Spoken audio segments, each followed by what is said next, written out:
Les anomalies du cerveau. Aujourd'hui, on va parler de certaines anomalies qui font de toi une personne qui a une tendance à avoir certains aspects de la vie différemment que d'autres. Dans le sens que tu peux avoir pas mal d'anomalies dans le secteur des athlètes, par exemple. Moi, j'en vois beaucoup. Ils ont des fois des tocs ou des manières de devoir faire les choses qui, s'ils ne les font pas, du coup, ça se passe pas exactement comme ils voudraient, etc., etc. Un des plus connus qu'on voit souvent, c'est Nadal avant de lancer une balle, il a souvent pas mal de tocs et donc d'habitude à faire pour pouvoir lancer sa balle. Donc Nadal, Rafael Nadal, le joueur de tennis. Et ça, moi je l'observe et souvent on n'en parle pas, c'est quelque chose de silencieux, dans le sens que t'as pas envie qu'on te considère comme anormal. Et c'est totalement normal. Par contre, si tu as ce genre de choses, donc par exemple ton cerveau qui voit des choses ou qui perçoit les sens de manière plus élevée que la moyenne, ça, pour te donner un exemple, c'est souvent tu n'aimes pas être au restaurant quand il y a trop de bruit, quand il y a trop de luminosité, quand il y a trop d'aspects visuels, tu n'aimes pas tout ça, tu n'aimes pas le désordre, tu n'aimes pas le fait que il y a des tiroirs ouverts, tu n'aimes pas en fait tout ce qui empêche ton cerveau de rester en paix. Et tu as cette tendance à voir plus que la moyenne. Dans le sens qu'il y a plein de choses, pour plein de personnes, ça ne dérangerait absolument pas. Mais pour toi, c'est plus fort que toi, il faut que les coussins soient rangés, il faut que la table soit nettoyée, il faut tout ça, tous ces aspects-là qui demandent justement d'être plus ordonnés, c'est parce que tu as besoin d'espace. Dans le sens que tu as besoin que tout soit bien fait pour pouvoir justement te mettre à la tâche, te mettre en travail, te mettre à chercher de la créativité, etc. Et ça, il y a beaucoup de gens qui ne comprennent pas. Ils n'ont absolument pas cette notion parce que pour eux, en fait, que ça soit propre, que ça soit sale, que ça soit ouvert, que ça soit fermé, en fait, ils s'en foutent. Parce que dans leur cerveau, ils ne voient pas ça. Donc cette anomalie, prends-le pas comme une chose négative, c'est positif et il va falloir apprendre à vivre avec, bien évidemment, parce que cette anomalie va aussi te servir à être plus productif quand tu te lances dans le travail, à éviter d'être interrompu parce que tu sais que c'est pas possible en fait pour ton cerveau, à avoir des espaces plus neutres et avoir des espaces plus sains aussi, où vivre, etc., etc.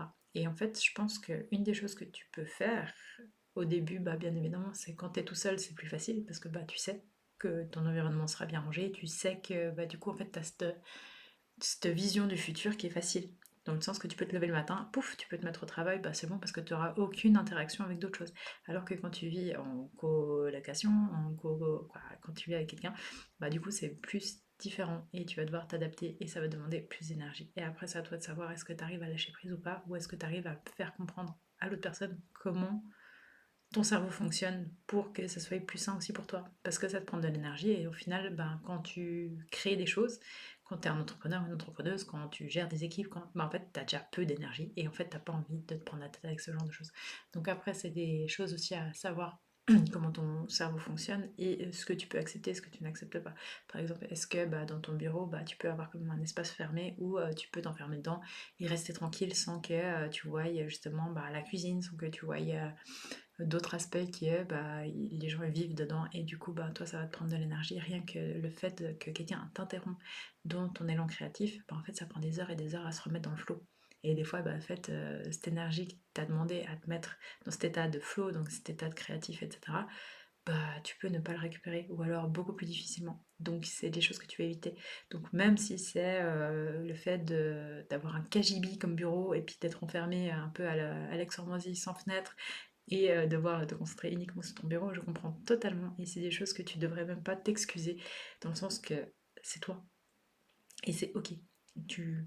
Peut-être personne d'autre comprendra, mais toi, si tu as besoin de ça, c'est que tu as besoin de ça et c'est ok. Si tu as besoin que toutes les choses soient blanches, moi je suis comme ça, j'ai besoin de blanc, j'ai besoin de simplicité, j'ai besoin de pas avoir de trucs. Et ça me va très bien en fait. C'est ce que j'ai besoin pour que mon cerveau soit en paix.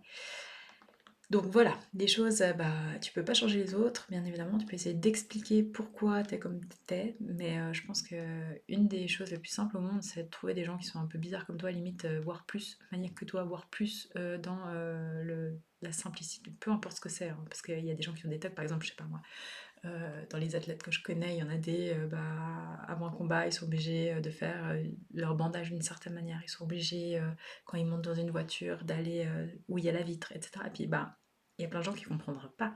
Ils sont là, on s'en fiche, c'est qu'une vitre. Et en fait, non, pour nous, c'est pas qu'une vitre. on va pas se sentir bien tout le long du trajet. Il y a limite des gens qui peuvent faire des crises d'angoisse si ça va assez loin.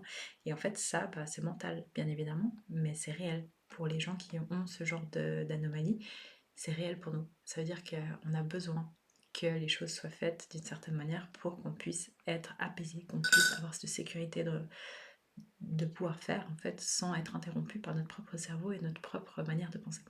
Donc voilà, et ça en fait, quand tu accumules des choses, ben tu pourras jamais en fait avoir assez d'énergie pour effectuer correctement les choses et les tâches que tu es censé faire. Donc prochaine vidéo que je vais vous faire, c'est sur des aspects de productivité et comment ajouter de la clarté à ton cerveau pour t'aider justement quand tu as ce type d'anomalie par exemple à évoluer de manière consciente et plus simple. Ça veut dire que tu vas mettre des choses en place pour pouvoir agir directement et de manière le plus efficace possible pour pouvoir obtenir tes objectifs sans passer des heures et des heures à faire des choses qui ne servent pas grand chose. Voilà, j'espère que ça t'a plu. N'hésite pas à me le dire en commentaire, à liker, à poster. Si t'es sur Spotify, à mettre une petite 5 étoiles. Ça me fait toujours plaisir et je te dis à tout bientôt.